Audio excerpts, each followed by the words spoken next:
Mesdames, Messieurs, bonjour et bienvenue dans ce nouveau numéro de votre émission préférée, Idée. Aujourd'hui, Idée va parler de l'accessibilité et de la mobilité. Et pour bien décortiquer ce thème, j'ai invité les spécialistes en la matière. J'ai à ma droite M. Logovi Tevi à côté. Il est professionnel d'éthique adaptée aux déficients visuels. Il est également entraîneur de CC-Foot. J'espère que, chemin faisant, il va nous expliquer ce que c'est que CC-Foot. En commençant, M. Logovi Tevi, merci d'avoir accepté notre invitation. C'est plutôt moi de vous dire merci pour m'avoir invité et de me donner de facto la première occasion d'être sur un plateau, le plateau de la TVT. Merci beaucoup. Vous êtes professionnel d'éthique adaptée aux déficients visuels. Que veut dire professionnel d'éthique adapté aux déficients visuels? Merci. Un professionnel d'éthique adapté aux déficients visuels, c'est une personne, et moi je suis personne malvoyante, je suis formé pour assister les déficients visuels en leur donnant tout ce qu'il faut pour utiliser leur téléphone Android et leurs ordinateurs à travers les techniques d'assistance qui existent sur le marché. Une fois encore, merci pour avoir accepté cette invitation, mais vous ne serez pas seul. J'ai à ma gauche Marc Annalen. Il est coordonnateur du volet inclusion à la FETAF, Fédération togolaise des associations des personnes handicapées. Monsieur Marc, merci d'avoir accepté notre invitation. Merci à vous, Monsieur Condor, bonjour. Et merci à la télévision nationale TVT qui nous donne vraiment cette belle opportunité de venir échanger avec vous et avec toute la population togolaise et même au-delà sur ces deux thématiques importantes que sont donc l'accessibilité et la mobilité. Donc, oui, et quand on parle d'inclusion, on fait allusion à quoi?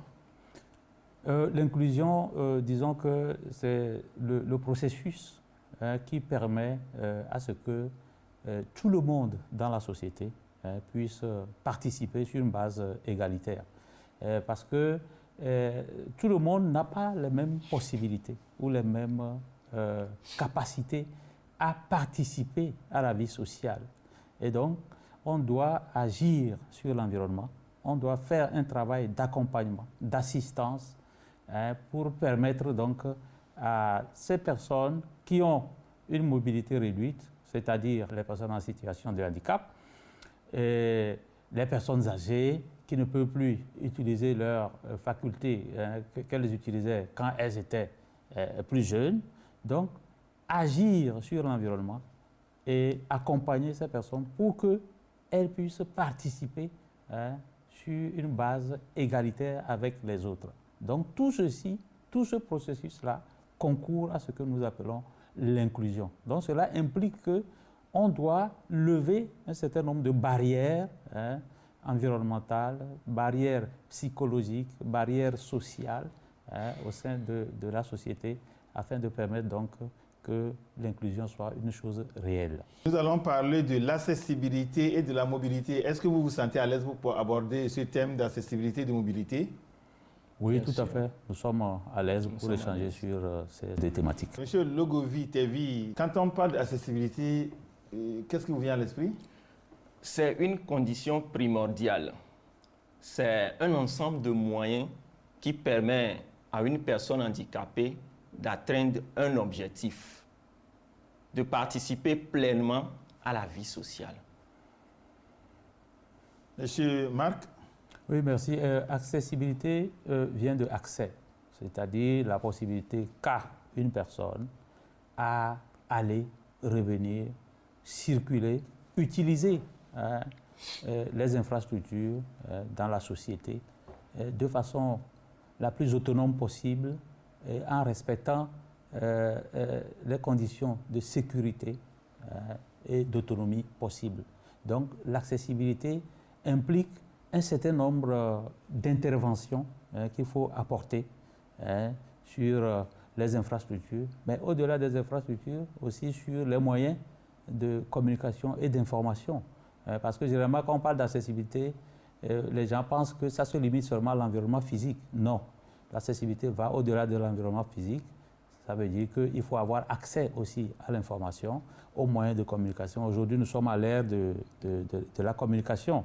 Donc, l'accessibilité va également toucher ce domaine-là, faire en sorte que tous les moyens de communication qui sont disponibles aujourd'hui, que nous utilisons dans la vie, que ces moyens soient accessibles à tout le monde, quel que soit son âge, quelle que soit sa déficience, et quel que soit son niveau social, que tout le monde puisse accéder à ces moyens, les utiliser pour la bonne marche de la société. Oui, M. Legovi, pensez-vous que le thème mobilité, accessibilité est si important qu'il faille même parler de ça à la télévision? Oui. La télévision a un rôle social, c'est d'informer, c'est de sensibiliser, c'est de dire que la population. Et je trouve que la question d'accessibilité, c'est une question pointue, c'est une question d'actualité.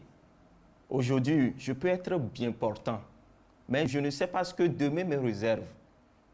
Je suis là, je me dis que ça va, mais ça peut arriver que j'ai un accident, on ne le souhaite pas, ou soit que l'âge me rattrape. Donc, je trouve que c'est si important de discuter de la mobilité et de l'accessibilité à la télévision. L'accessibilité, la mobilité, c'est un droit consacré. Par nature, l'homme a le droit d'aller et de revenir. L'homme est un être libre.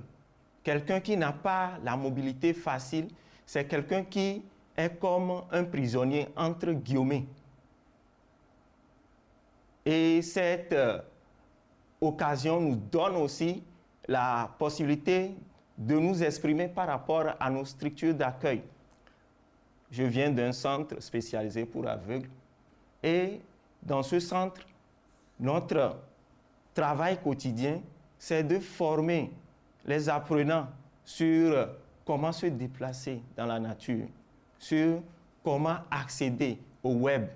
En tant que professionnel d'éthique adapté aux déficients visuels, en quoi consiste votre travail au profit des déficients visuels?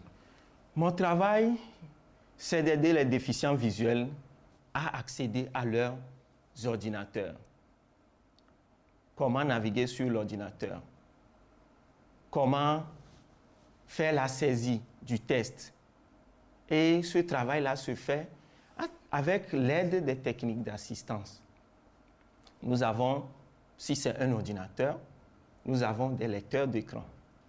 Un lecteur d'écran, c'est un logiciel qui est conçu pour permettre aux déficients visuels d'avoir un commentaire vocal à l'écran à travers une synthèse vocale.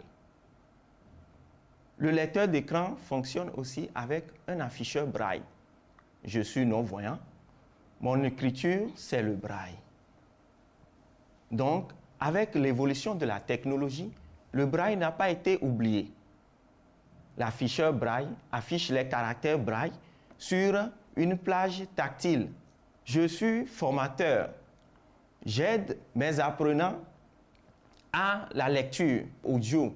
Aujourd'hui, avec la rareté du papier, il y a un développement d'un nouveau système. C'est de convertir les documents qui sont sur papier en format embarqué sur lecteur MP3 et autres. Donc, mon métier consiste à aider les élèves à accéder aux documents à travers ces nouveaux médias. Ça veut dire que vous pouvez aider quelqu'un à utiliser un appareil Android? Bien sûr.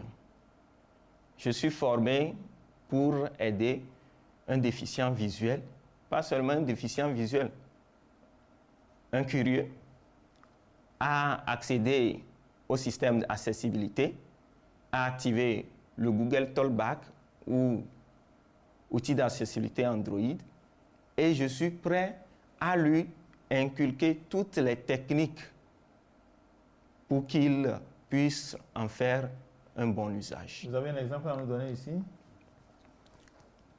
J'ai mon téléphone. 10h21.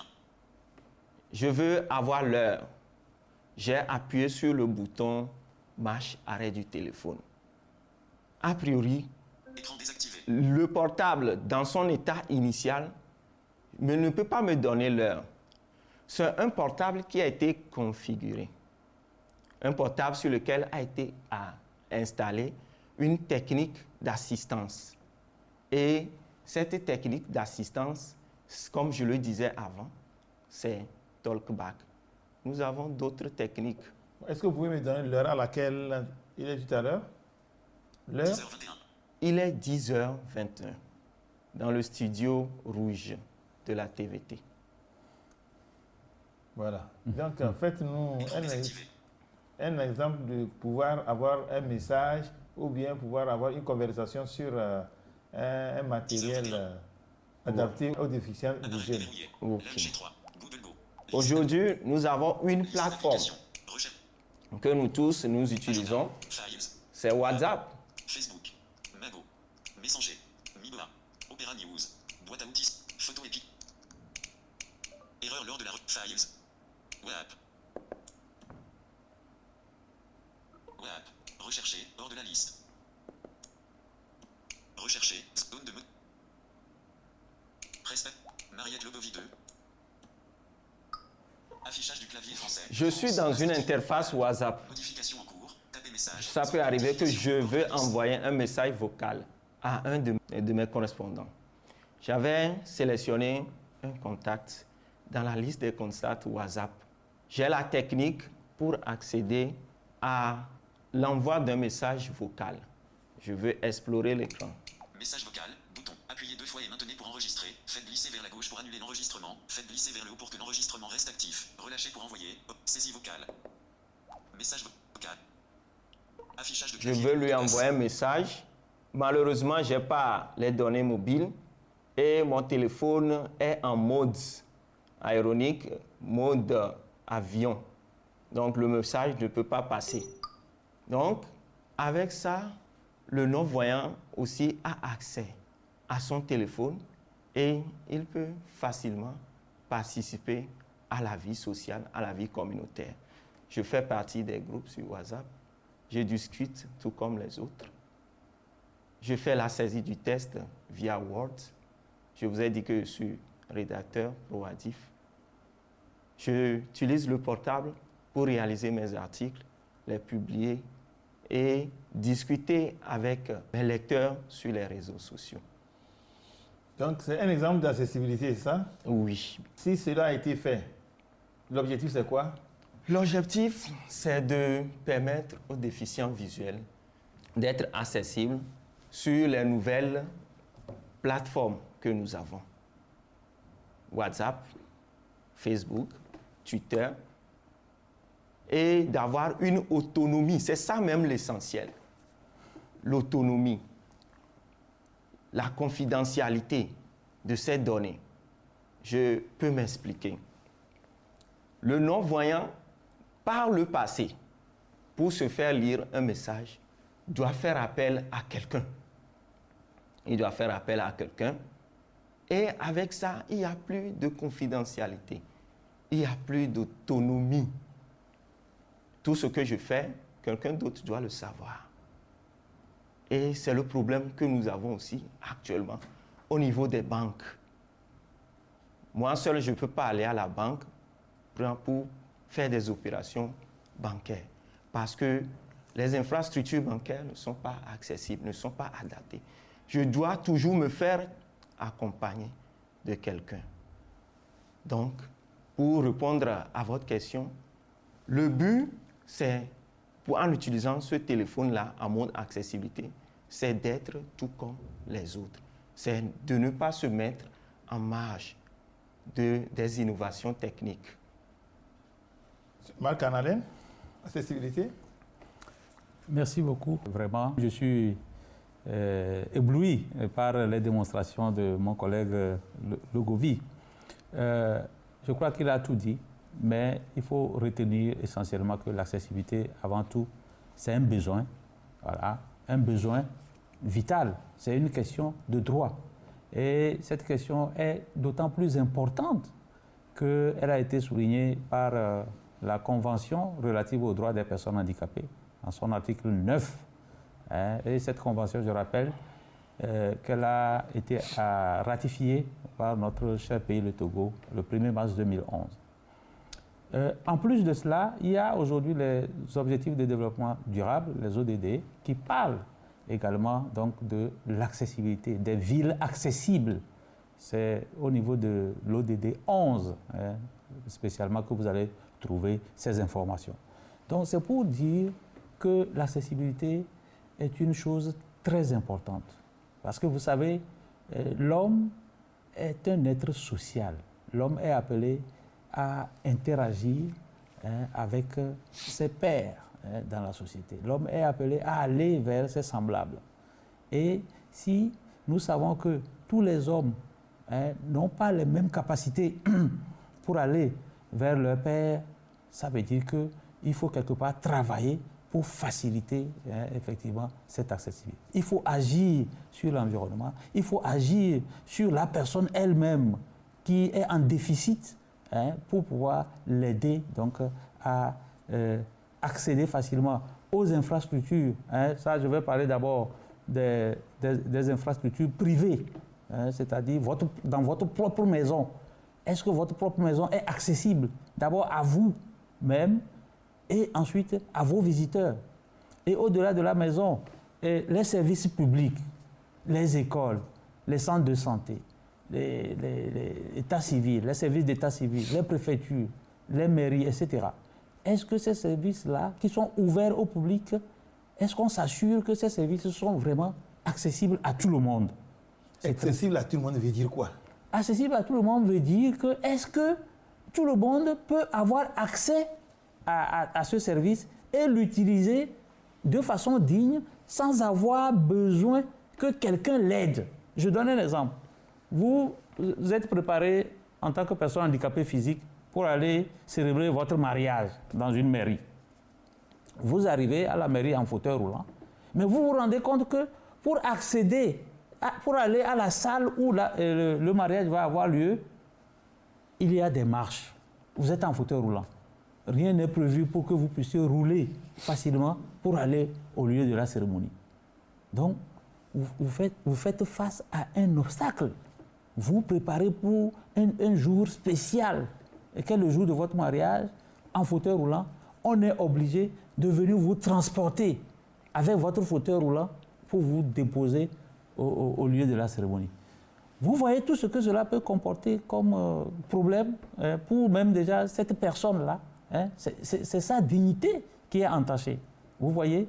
Et cela, on peut multiplier les exemples dans les services publics, dans les services privés, dans les transports. Est-ce qu'on prend soin de réserver quand même une place pour que les personnes à mobilité réduite puissent être assistées, puissent être à l'aise dans l'utilisation de ces infrastructures-là? Donc la question est là.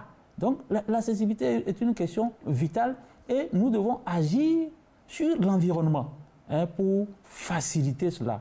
Parce que sans cela, les personnes à mobilité réduite seront exclues ou seront en marge de la société. Et cela n'est pas bon, d'autant plus qu'aujourd'hui, on dit de ne laisser personne sur le côté.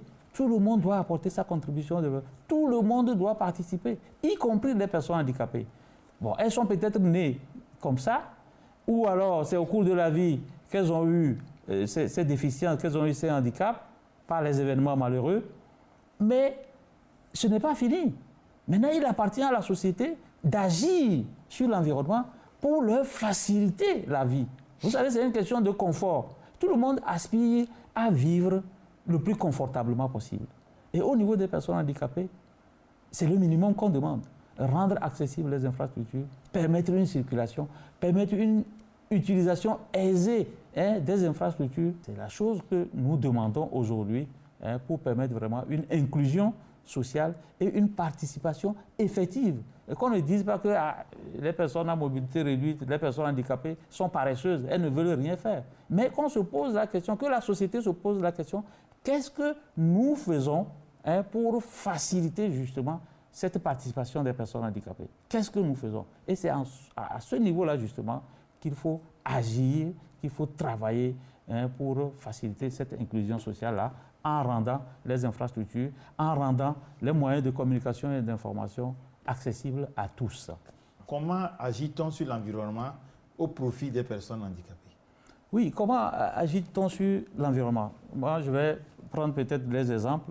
Quand nous prenons par exemple une personne handicapée physique qui est en fauteuil roulant, qui est en tricycle, déjà, lorsqu'on construit les bâtiments publics, il faut déjà intégrer la dimension de l'accessibilité au moment même de la construction de ces bâtiments-là.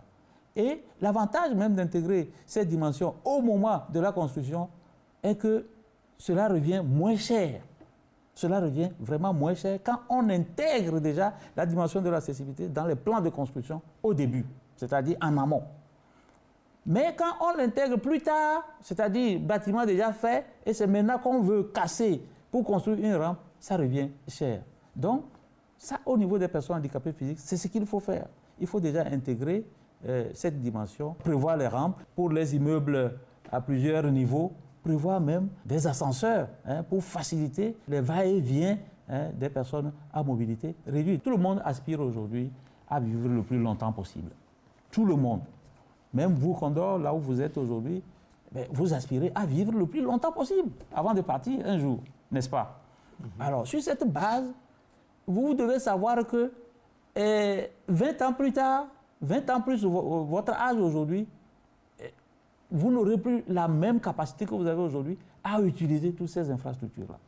Donc ça veut dire qu'on doit travailler pour que dans 20 ans, vous ayez toujours, c'est vrai, vous n'aurez pas la même capacité, mais la société aura prévu déjà quelques facilités pour vous permettre de continuer à participer malgré votre âge. Donc quand on parle d'accessibilité, ce n'est pas forcément pour les personnes handicapées, mais c'est pour la société tout entière. Parce que c'est une bonne chose pour nous tous. Parce que nous rêvons de vivre dans le confort. L'homme aime le confort et donc la société doit prendre les mesures pour faciliter ce confort-là. Lorsque nous prenons les personnes handicapées visuelles, je crois que mon ami Logovi a dit ce qu'il faut. Donc, il faut travailler également sur des moyens de communication parce que justement, c'est un handicap sensoriel. C'est le sens de la vue qui est défectueux. Et donc, il faudrait agir sur ces matériels-là pour que malgré cette défectuosité au niveau du sens de la vue, eh bien, cette personne-là puisse accéder justement à l'information, communiquer avec les autres, interagir, travailler. Aujourd'hui, la communication ne sert plus seulement à se divertir, la communication sert à travailler. Il peut envoyer un mail à son collègue. Donc, dans le cadre professionnel même, la communication est importante. Et aujourd'hui, même dans le cadre de l'école, de l'éducation, la semaine passée seulement, le ministère des Enseignements est en train de travailler comment intégrer l'éthique dans l'enseignement. Comment intégrer l'éthique dans l'enseignement? Si déjà, on ne pense pas comment les personnes handicapées peuvent utiliser cette éthique dans l'enseignement, ce n'est pas bien. Donc c'est pour ça qu'il faut englober. Donc tout ce qu'on fait, il faudrait s'assurer que les personnes à mobilité réduite, les personnes handicapées également ont accès. Si je prends l'exemple des personnes handicapées auditives, là encore, c'est un handicap sensoriel, c'est-à-dire que c'est leur audition qui pose problème. Mais à ces gens, il faut également faire agir. En quoi faisant? Par exemple, à la télévision nationale, les émissions, le journal parlé, doivent être interprétées en langue de signes pour que cette catégorie de personnes puisse suivre. Dieu merci, la TVT en fait. Oui, Dieu merci, la TVT en fait, vraiment bravo. Mais je crois qu'il faut aller encore plus loin parce que c'est le journal de 13 heures seulement qui est interprété. Et bon, à 13 heures, généralement, tout le monde n'est pas à la maison, les gens sont au service. Je crois qu'il faut aller un peu plus loin, aller vers le journal 20 heures et peut-être d'autres émissions un peu spéciales là. Il faut systématiquement les interpréter pour permettre aussi à la population des personnes sourdes de suivre, vous voyez. Et au-delà de la TVT, moi, j'en appelle aux autres télévisions, aux autres médias privés également, d'intégrer cette dimension. Parce que au sein de la population, il y a justement ces personnes-là qui ont besoin d'être au même niveau d'information que tout le monde. Donc, il faut agir justement pour changer les choses. Une fois encore, Logovi, Par rapport à l'accessibilité, qu'est-ce que vous pouvez encore nous dire? Mon collègue avait parlé de l'accès au bâtiment à travers les rampes. J'ai fait la meilleure expérience l'autre fois ici à la TVT. J'ai voulu essayer d'aller, vous m'avez indiqué d'aller au Grand Plateau. J'ai voulu utiliser ma main sur les portes pour voir si je peux lire Grand Plateau sur les portes. Je n'ai pas trouvé. Donc, c'est pour lancer un appel à ceux qui gèrent les services de penser aux personnes handicapées de la vue à travers des autocollants sur lesquels on peut écrire en braille, comme on le fait aujourd'hui avec certains médicaments. Vous payez un médicament à la pharmacie, vous avez le nom du médicament qui est écrit en braille, en caractère saillant, pour que le non-voyant puisse lire et vérifier vraiment si c'est le médicament dont il a besoin. Donc, c'est un appel à lancer à l'endroit des services publics comme privés du pays. Il faut penser, il faut approcher les techniciens pour ajouter les autocollants sur les portes des services. Ça pourra beaucoup nous aider, nous, personnes en situation de handicap visuel. Oui, M. Marc, vous parlez tantôt même de la maison personnelle. En quoi la maison personnelle doit-elle intégrer les modifications pour l'accessibilité? Oui, la maison privée, mon habitation privée doit intégrer ces dimensions parce que d'abord, en tant que personne, vous devez savoir qu'à un âge donné, il y a certaines choses que vous ne pouvez plus utiliser comme vous utilisez. Maintenant, quand vous êtes une personne handicapée également, il faut prévoir quand même un certain dispositif, déjà au niveau de votre maison, pour faciliter vos allées et vos venues, afin d'éviter un certain nombre d'accidents. Vous voyez, souvent quand on parle d'accessibilité, il y a un principe qu'on évoque, le principe APCU. A, c'est d'abord atteindre. C'est-à-dire, quand vous construisez une infrastructure, il faut l'élément atteindre, c'est-à-dire être capable d'atteindre le lieu où vous allez, arriver là où vous allez. Ça, c'est A. Le P, c'est pouvoir pénétrer dans le lieu, c'est-à-dire entrer dans le lieu. Si nous prenons par exemple la TVT maintenant, être capable de rentrer dans le studio. Même si vous êtes à fauteuil roulant, il faudrait que les portes qui sont construites ici déjà respectent un certain nombre de normes, un certain nombre de dimensions pour permettre à toute personne handicapée qui vient de pouvoir rentrer dans les bureaux. Ça, c'est le P. Le C, c'est pouvoir circuler. C'est-à-dire quand vous rentrez dans la salle de classe, je prends l'exemple des élèves, avec votre fauteuil roulant ou avec votre tricycle, il faudrait qu'il y ait vraiment suffisamment de rangées, d'espace pour vous permettre de bouger, de circuler, d'interagir avec les autres camarades, d'interagir avec les collègues de service, etc., etc. Donc ça, c'est le C. Et le U, c'est utiliser. Si vous n'êtes pas capable, vous rentrez, mais vous n'êtes pas capable d'utiliser, par exemple, les toilettes, d'utiliser, par exemple, les services qui sont dans le local, eh bien, ce n'est pas accessible. Donc, c'est pour vous dire, à partir de ce principe de la PCU, que l'accessibilité a un certain nombre de normes qu'on doit respecter. Et c'est une chaîne.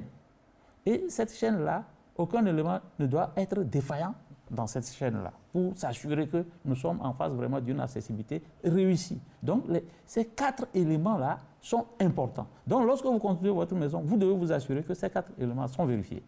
Maintenant, quand on va au-delà de votre maison, dans la ville, les rues, les parkings, les espaces publics, on doit s'assurer que dans notre population, il y a aussi les personnes handicapées, il y a des personnes âgées, il y a des personnes à mobilité réduite, qui ont besoin également de loisirs, qui ont besoin également de confort. Donc, rappelons-nous toujours.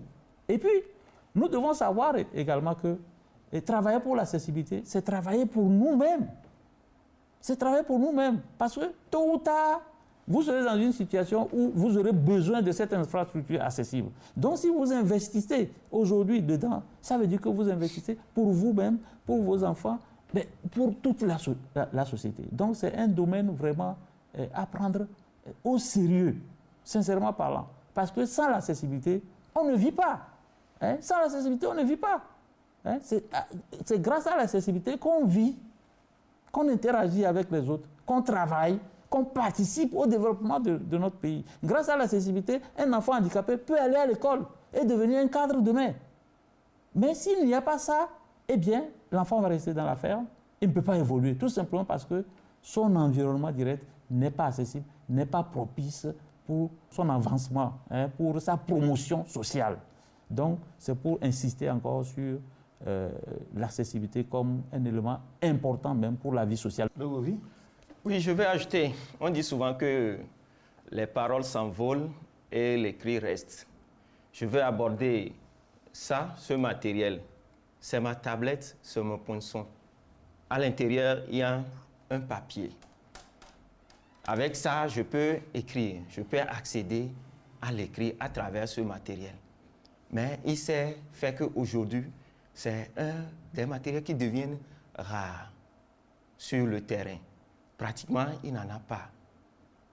C'est vrai qu'il y a l'Innovaga, les innovations techniques. Il y a le portable, il y a les ordinateurs pour que l'élève déficient visuel peut écrire, peut accéder à l'information. Mais ce n'est pas tout le monde qui a la chance d'avoir de l'argent pour pouvoir payer ces matériels-là qui sont chers.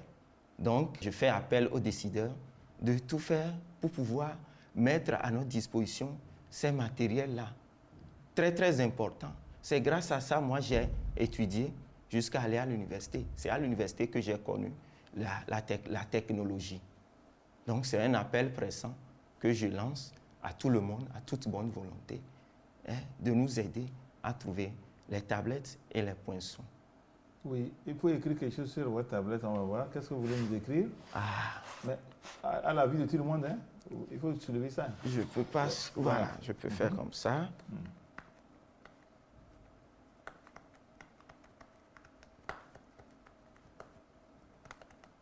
TVT.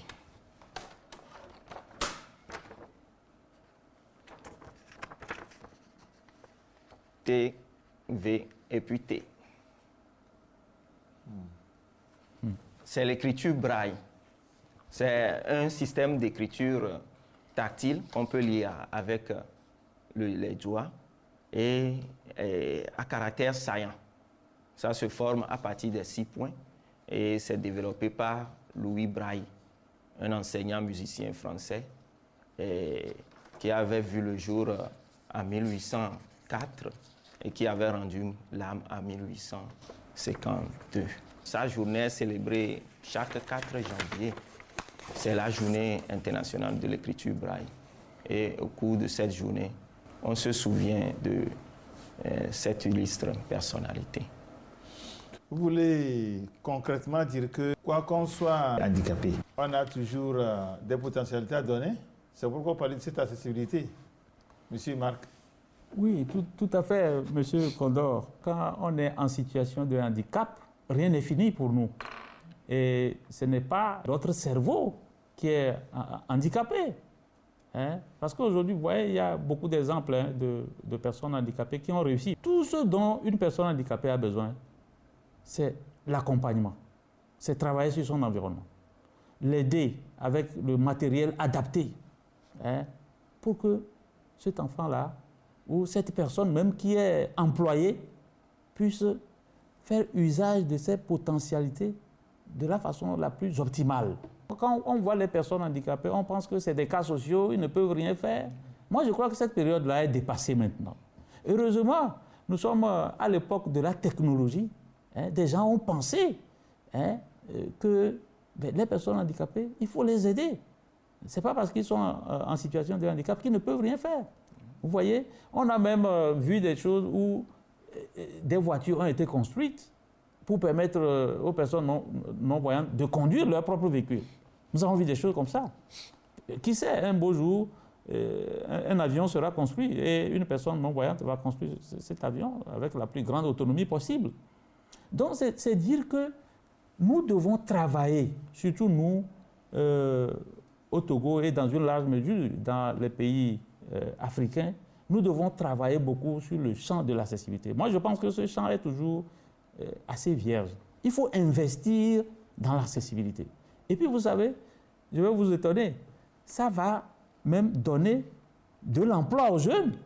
Imaginez toutes ces infrastructures-là qui existent aujourd'hui, les anciennes, heureusement les nouvelles infrastructures de plus en plus.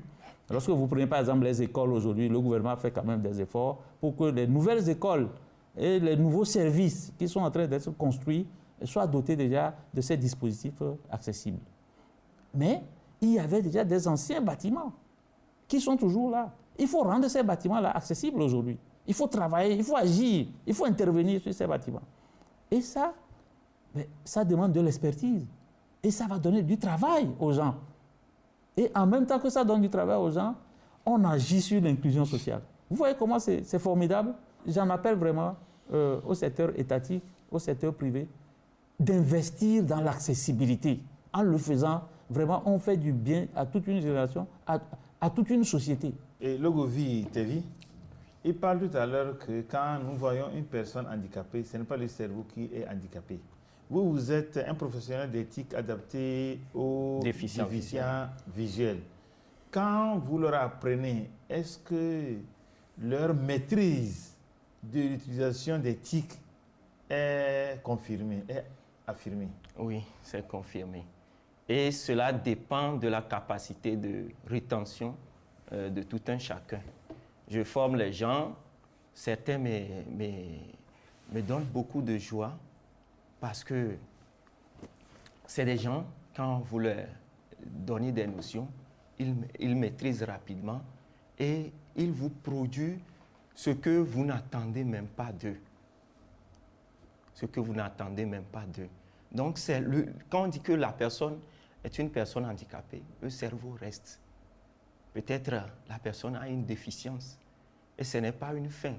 On dit chez nous souvent qu'il y a toujours la vie après la vue. Je peux donner des exemples. J'ai travaillé avec des gens qui étaient des agents au niveau des banques, des institutions financières de la place. Et entre-temps, ils avaient eu des problèmes de vue. Ils sont sous le coup des menaces, ils doivent perdre leur emploi. Mais après avoir passé par le centre de Kégué, on les a repris dans leur service et ils travaillent tout comme les autres. En Europe, lorsqu'on met les moyens, vous avez des développeurs d'applications qui sont des non-voyants. Tout ce que nous avons l'habitude de consommer sur place ici, c'est les personnes handicapées qui maîtrisent les conditions dans lesquelles vivent ces personnes handicapées visuelles-là. C'est ces personnes-là qui les fabriquent pour nous. Donc, c'est toujours une occasion de faire appel aux décideurs, de nous accompagner, de nous payer des bourses et stages ailleurs. Est-ce à dire toujours, M. Logovi, est-ce à dire qu'il y a des personnes handicapées dans la vie qui ont fait leurs preuves? Oui, il y en a.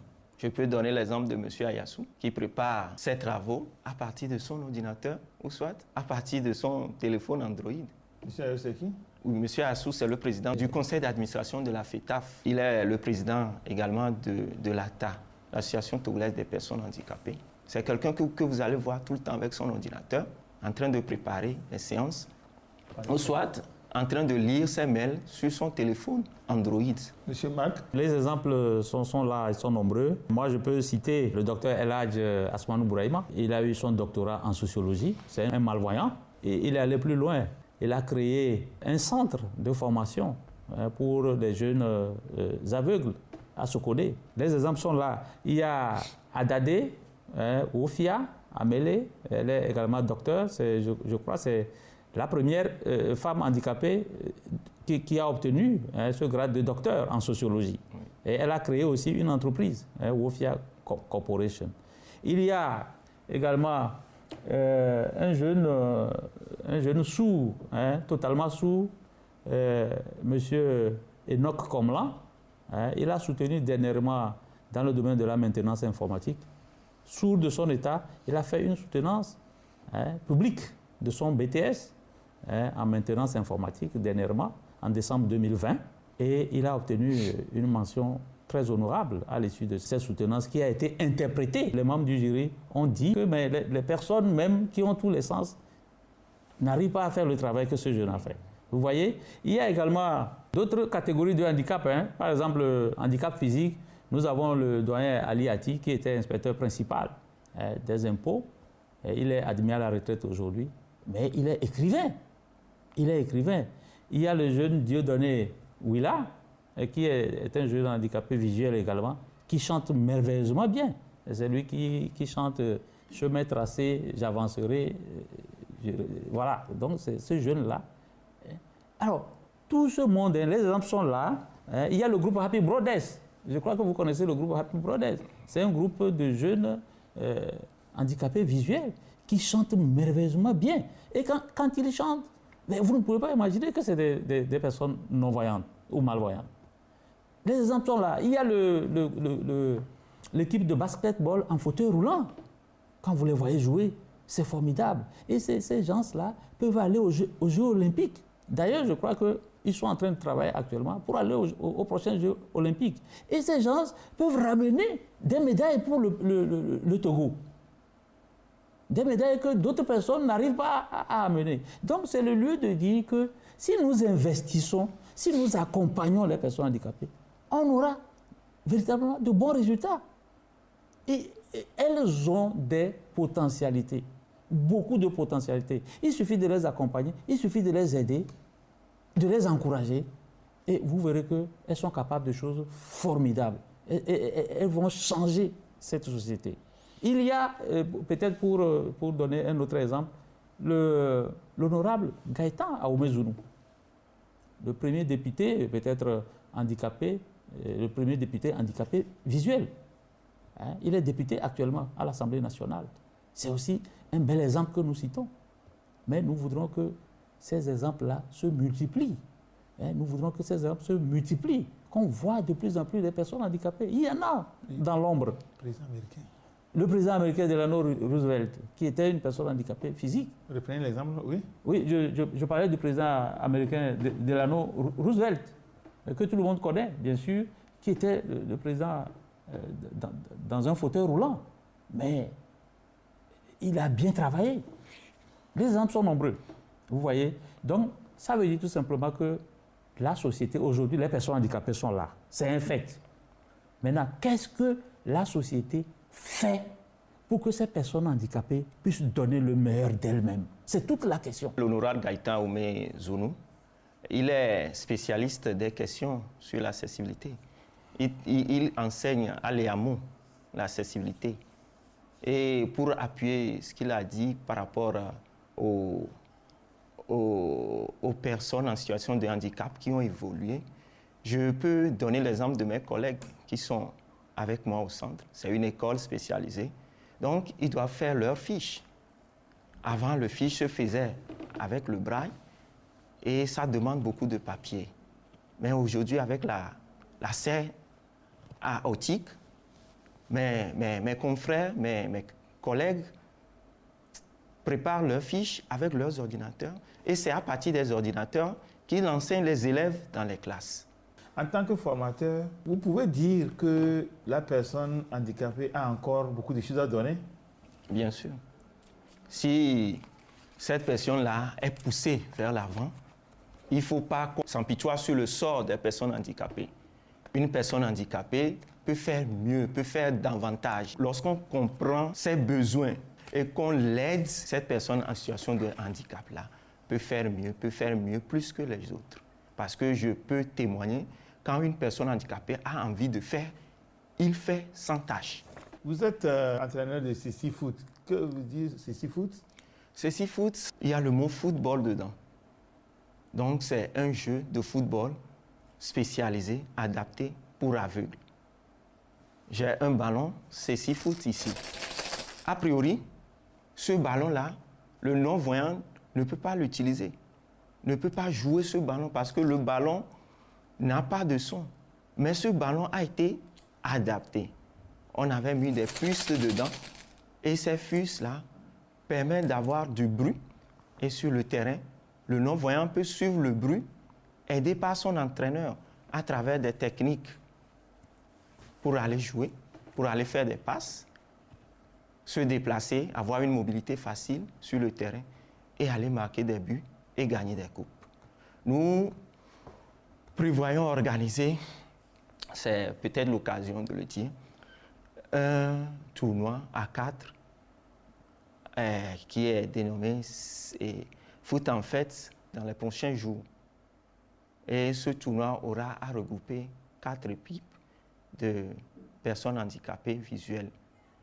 Et le lieu, c'est à Kégué. Donc le moment viendra où, peut-être par la TVT, nous allons informer la population. Donc pour ça, nous avons créé une page Facebook que j'anime. C'est la page Foot en Fête, Fête en Foot. Vous confirmez, M. Marc Annalen, qu'il existe des équipes de football de Sissi? Oui, je confirme. Vous savez, M. Condor, c'est un spécialiste, hein? Il est formateur. J'ai eu l'occasion de suivre ça une fois. C'est vraiment formidable. Et c'est tout ce que nous appelons aujourd'hui à faire. C'est-à-dire que ne pas penser qu'une personne handicapée visuelle, par exemple, c'est fini pour elle. Elle ne peut pas faire des activités sportives, des activités physiques. Non. Une personne handicapée visuelle, une personne handicapée physique, auditive, a également besoin, a même le droit aussi de faire des activités sportives. Donc, tout est question d'adaptation. Assoyons-nous, réfléchissons. Je sais qu'au Togo, ici, il y a la matière grise. C'est pour ça que nous lançons un appel. Réfléchissons. Le problème est qu'on ne réfléchit pas suffisamment aux possibilités qu'on peut faire ressortir, aux adaptations nécessaires qu'on peut faire ressortir pour permettre aux personnes handicapées de participer. Assoyons-nous, réfléchissons. J'espère que cette émission, vraiment, comme son nom l'indique, idée, va permettre d'amener vraiment de belles idées, réfléchir sérieusement. Et je dis aussi, quand on veut réfléchir, il faut toujours nous associer. Parce que nous avons un slogan fétiche qui dit « Rien pour nous sans nous ». Lorsque les gens veulent nous aider, lorsque les gens veulent créer de belles conditions d'accessibilité pour nous, il faudrait qu'ils nous associent pour qu'on puisse réfléchir ensemble. C'est très important. Vous voulez me faire quelque chose, c'est bien. Mais écoutez-moi aussi. Faites-moi participer aussi à la chose. Et là, c'est bien. Après, je ne resterai plus dans mon coin pour dire, bon, on ne m'avait pas associé, ce n'est pas ce que je voulais. Mais si on m'associe déjà en amont, je crois qu'on aura un produit final. Et les personnes handicapées sont là. Oui, monsieur Legovy, le Sissi Foot se joue à combien de personnes? Le Sissi Foot se joue avec 9 personnes, 8 sur l'aire de jeu et un gardien. Ça se joue sur un terrain non réglementaire. Ce n'est pas un terrain normal pour un match de football. Le terrain est entouré, encadré pour garantir la sécurité des joueurs. Au Togo, il y a Sissi Foot? Il y a Sissi Foot à notre manière. C'est-à-dire nous jouons le Sissi Foot. C'est maintenant, on veut mettre des équipes en place, développer les équipes et pourquoi pas les étendre sur toute l'étendue du territoire, organiser un championnat et voir comment nous pouvons participer à des compétitions sous-régionales, internationales. Puisqu'il y a la CAN, par exemple, la CAN de foot, c'est Sissi Foot. La récente CAN a été jouée au Nigeria. Le Niger, le Ghana, tous ont participé, sauf notre beau pays, le Togo. Donc nous, la jeunesse, nous voulons faire quelque chose pour marquer notre passage. Pour terminer, nous allons aborder le second volet de cette émission, la mobilité. Et quand on parle de mobilité, Legovy, la mobilité, c'est la capacité d'une personne de se déplacer dans la nature et dans l'espace numérique. Cette capacité-là peut être grande ou petite. Si la capacité-là est petite, la mobilité est faible. C'est le cas des personnes en situation de handicap. Par exemple, un non-voyant n'a pas le déplacement facile. Une personne physique qui souffre d'un handicap physique n'a pas le déplacement facile. Il doit maintenant faire l'effort de s'adapter et d'utiliser les outils nécessaires. Par exemple, pour une personne non-voyante, cette personne-là a la canne blanche. La canne blanche le nom, c'est la canne blanche, mais il y a d'autres formes de canne. La canne blanche joue deux rôles essentiellement. Le rôle de la protection. La canne blanche protège le porteur contre les obstacles. Ça lui permet de faire une orientation facile, de se déplacer facilement dans la nature. La canne blanche permet d'être identifié. Quand j'ai la canne blanche, quelqu'un qui me rencontre va avoir une attitude de vigilance envers moi. Ça va faciliter la communication. Il va automatiquement penser qu'est-ce qu'il faut faire pour l'aider. Sentir que cette personne-là ne voit pas. D'autres cieux, la canne est à la fois blanche et à la fois rouge. Ça veut dire que, par exemple, si la canne est à la fois blanche et à la fois rouge, la personne souffre de deux formes d'handicap. La personne est non-voyante ou malvoyante. La personne a des problèmes de l'ouïe. La personne est malentendante. Avec la canne blanche, nous avons aussi l'utilisation des chiens guides aveugles. Le chien, nous savons que c'est un compagnon fidèle d'un homme depuis des lustres. Le chien aide l'homme, est un ami de l'homme. Donc cet aspect-là a été développé. Les chiens sont formés dans les écoles spécialisées, dans les centres de formation spécialisés et mis à la disposition de la personne non-voyante. Le chien joue un rôle de sécurité. Il protège son maître. Il lui assure le confort dans son déplacement. Monsieur Marc, par rapport à la mobilité? La mobilité, en fait, c'est une fin, c'est la finalité. Pour qu'on arrive à une mobilité parfaite, il faut agir sur l'accessibilité. Il faut agir sur l'environnement et il faut agir aussi au niveau de la personne handicapée elle-même. Donc, on peut lui pourvoir en aide technique. Il a donné l'exemple des cannes, etc. On peut lui pourvoir en fauteuil roulant, on peut lui confectionner un appareil orthopédique. Tout ça, c'est pour améliorer sa mobilité. Et maintenant, on doit agir sur l'environnement, vous voyez, pour qu'effectivement, il puisse participer. C'est comme, je voudrais paraphraser Louis-Pierre Grosbois, c'est un auteur français qui a beaucoup travaillé dans le domaine de l'accessibilité. Depuis 1984 déjà, cet auteur, Grosbois Louis-Pierre, disait « Une personne handicapée dans un aménagement accessible est une personne valide. Par contre, une personne valide dans un aménagement inaccessible est une personne handicapée. » Je ne sais pas si vous voyez un peu ce qu'il a dit à l'époque. Ça veut dire que si vous êtes une personne handicapée, mais vous êtes dans un environnement favorable, accessible, vous n'êtes plus en situation de handicap, puisque vous pouvez faire tout ce que les uns et les autres font. Par contre, si vous êtes une personne valide, c'est-à-dire une personne non handicapée, mais vous évoluez dans un environnement inaccessible, dans un aménagement inaccessible, automatiquement vous devenez une personne handicapée.